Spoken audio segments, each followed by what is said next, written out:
Sebenarnya ada beberapa hal ya, Mbak, banyak. Tapi misalnya yang penting pertama, suatu coverage CCTV itu selalu dia mencakup seluruh area di dalam lift. Area lift itu nggak besar, dan kemudian kalau menggunakan kamera yang dome, pasti itu bisa didapat. Nah, berdasarkan informasi yang ada justru di dalam rekaman labelnya dari CCTV-nya, kelihatan bahwa kamera yang digunakan adalah dome. Berarti covernya harusnya bisa keseluruhan area di dalam lift. Tetapi ternyata enggak, yang ke cover itu hanya sedikit sekali. Bahkan pintunya saja cuma kelihatan sebagian bawahnya, dan kemudian orangnya juga cuma kelihatan sepotong.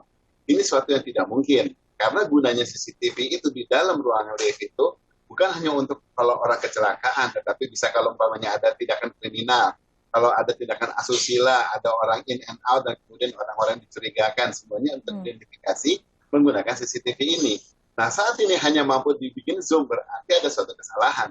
Dan ini pasti bukan suatu kesalahan setting belakang, ya, karena ini CCTV ini dipasang dan bandara sudah ada bertahun-tahun. Berarti semuanya implementasinya ini juga pakai standar kan, apalagi untuk bandara sekelas yang kayak di Kuala Namu, itu coverage-nya itu semuanya standar di semua tempat. Kenapa pas di sini yang diberikan kepada media itu kenapa cuma sepotong? Ada yang berupaya ditutupi, itu tidak jelas. Yang kedua, yang dia timestamp-nya seperti yang diutarakan tadi. Kenapa saya menganggap penting dia timestamp? Karena dia timestamp itu menunjukkan tanggal dan jam detik per detik itu terjadi kejadiannya. Dan kemudian dengan dia timestamp itu, kalau itu ditampilkan, maka kita bisa ketahui apakah tayangan tersebut ada yang dipotong ataukah utuh ujung ke ujung. Ya, saya pernah utarakan bahwa yang namanya suatu tayangan ulasan yang CCTV di sini, saya akan melakukan pertama adalah saya melakukan di rentang waktunya, kemudian saya rangkaikan, kemudian saya runut apapun yang kejadiannya di sana. Setelah itu kita melakukan reka. Reka itu adalah kira-kira apa yang akan terjadi. Nah, dengan dari mulai rentang, reka, rangkai, dan runut di sini, ada hal yang bisa kita ungkapkan dengan adanya dari tanggal dan jam tadi situ, kalau memang nyambungnya penuh. Tapi saat sudah dipotong berarti ada suatu hal yang mencurigakan, apalagi dihilangkan. Kalau dibilangnya sekarang itu tetap ada tanggalnya, itu bukan tanggal dari originalnya CCTV, tetapi yang beredar di media adalah suatu rekaman ulang. Jadi sudah ada CCTV-nya, dipotong, kemudian direkam ulang. Karena yang bergerak ini rekaman ulangnya, ya kayak menggunakan HP gitu ya, direkam ulang. Nah, tujuannya apa? Kalau orang bicaranya dengan tujuan murni, dia positif aja, berarti kan tinggal memberikan rekaman yang aslinya CCTV. Ya, nah itu tidak terjadi. Jadi dia timestamp-nya juga udah ngaco, ya, karena ditimpa.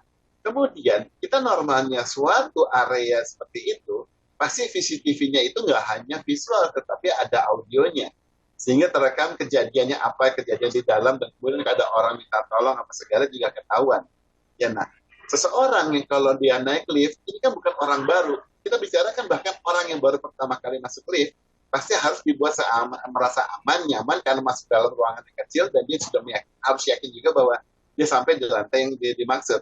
Kemudian sampai terbuka, dia sehingga keluar. Kan normalnya begitu. Tapi saat seseorang sampai panik, dengan gambar yang di sini dia sampai kelihatan panik, berarti ada sesuatu di dalam ruang tersebut. Misalnya tidak membuka di area yang harusnya di lantai yang dia inginkan. Atau mungkin ada bau-bauan angus, atau ada gerakan, ada getaran, ataupun ada suara-suara yang mengakibatkan orang itu merasa tidak nyaman, ingin segera keluar dari area elevator tersebut. Ya, nah, ini bisa dibuktikan dengan informasi audio, tetapi ternyata audionya nggak keluar. Di situ hanya kemudian hanya gambar aja, ya, visual saja. Nah, dengan demikian ada audio yang berupaya ditutupi. Padahal kalau dengan ada audio di sini kita jelas apa yang diomongkan, dia kemudian tracknya di mana segala. Nah, tombol-tombol yang ada di elevator itu semuanya dia ada rekornya. Jadi setiap tombol itu dipencet, itu namanya suatu lift yang digital. Itu pasti langsung mencatat tanggal sekian, jam sekian, ya lift lantai di sini dipencet. Kemudian dibuka lagi lantai sekian, dipencet lagi jam sekian, dibukanya ke jam-jam sekian. Jadi selalu ada kelihatan runutannya. Sehingga nanti secara digital, petugas itu bisa mengetahui apakah ada fungsi yang malfungsi terjadi atau tidak. Nah, tapi kalau umpamanya itu tidak kelihatan, tombolnya itu secara digital lock itu tidak diberikan kepada media, begitu pula apa yang dilakukan oleh si korban itu saat dia memencet panel-panel yang ada di dalam lift itu, nggak kelihatan dipotong, berarti kan ada upaya ditutupi apa yang dilakukan oleh si korban ini. Gitu. Gini, kita kan nggak tahu apakah itu dipotong oleh pihak kepolisian, satu, atau dipotong oleh pihak yang memang sebelum ada polisi. Jadi dari petugas operator dulu masuk ke seseorang, dipotong dulu, baru diberikan kepada polisi, dari polisi baru ke media. Bisa begitu kan? Yang pasti sebelum dari media, either di polisinya ataupun di orang mediasinya ataupun orang yang pertama mengambil data itu dari CCTV, ada satu area di situ yang memotong ini sehingga hanya kelihatan sedikit saja, hanya ke kepala. Jelas itu nggak mungkin, bukan dibilang satu kesalahan settingan, itu nggak mungkin. Pasti memang itu adalah kesengajaan pemotongannya itu. Gitu. Penempatan CCTV yang menggunakan atau tidak menggunakan audio itu tergantung dari kebutuhannya. Kalau untuk penempatan di tempat umum, umpamanya kalau di suatu bandara ya, di pojokan kelihatan orang yang seliweran di situ, pasti CCTV-nya dibuat mengcovernya lebih jauh lagi, itu pasti tidak ada audio. Kenapa? Karena tidak akan ada kedengaran suara apapun dan kemudian nggak ada gunanya. Tetapi saat CCTV di penempatannya di ruang tertentu, apalagi di elevator, pasti selalu yang menggunakan audio.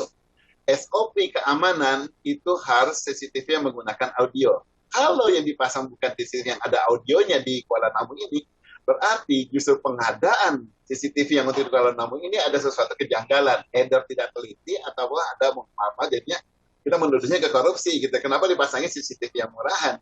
Padahal yang pakai audio itu sangat sama aja, harganya nggak beda jauh, paling cuma berbeda. Paling mahal cuma 100-200 ribu bedanya. Kalau enggak sih malah cuma nggak ada bedanya, cuma 10-20 ribu perak aja beda gitu. Nah sekarang dengan yang dipasang audio ini tujuannya apa ya? Tadi pertama bisa memantau kejadian di dalamnya, kedua juga kemudian bisa digunakan untuk berinteraksi antara petugas dengan si orang yang di dalam CCTV, di dalam lift. Jadi kalau dia misalnya, Pak, mau apa sih? Dia pencet nih tombol gitu kan, dia pencet tombol panic button. Kan kemudian ada suara petugasnya ngomong, Pak, kenapa ada masalah apa? Oh iya, saya gini. Nah, dia ngomong ada masalahnya itu misalnya rekamannya di sini, dia nggak perlu kemudian ke kamera sampai begini kan, dia cukup dari jauh aja, dia bilang di tengah lift pun atau di ujung situ, Pak, begini. Nah, yang ngomong itu harus terdengar. Nah, itu terdengarnya pakai apa? Fasilitas audio. Itu bisa tercover karena ruangannya tertutup, jadi apapun yang dia ngomongin itu pasti ternyata nggak ada gemanya. Nah, ini tidak ada. Tidak adanya pertama dua, either benar-benar tidak ada audionya, atau dia sudah mencoba memanggil operator tetapi tidak ada operator sehingga dia panik, mesinnya dia tidak terbuka dengan lantainya ya, kemudian dia memanggil operator, pencet panic button, nggak ada keluar suara operator, nggak ada apa-apa, sehingga dia akhirnya melakukan tindakan sendiri. Ataupun misalnya ternyata memang ada operator tapi operatornya misguided, salah memberikan petunjuk ya. Kenapa saya bisa ngomong salah memberikan petunjuk? Saya lanjut ya Pak sekali ya. Kita lihat sekarang saat si petugas si wanita itu dia membuka pintu lift, dia sedang menggunakan handphone di tangan kanannya, kita ngeliat di situ. Kemudian dia membuka lift. Bayangkan seorang wanita semungil sekurus itu bisa membuka lift dengan satu tangan saja, pakai jari gini, kemudian liftnya terbuka.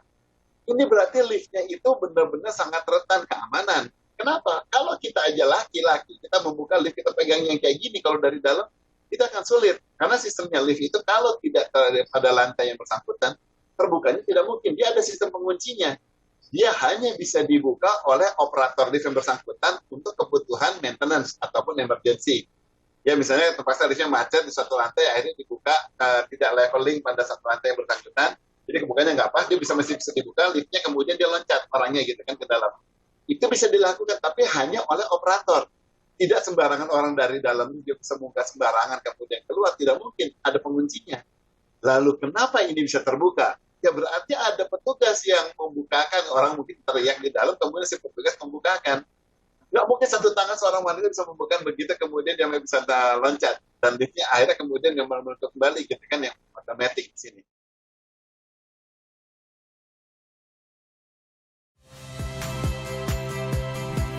Saya Yasir Neneama. Saksikan program-program Kompas TV melalui siaran digital, pay TV, dan media streaming lainnya.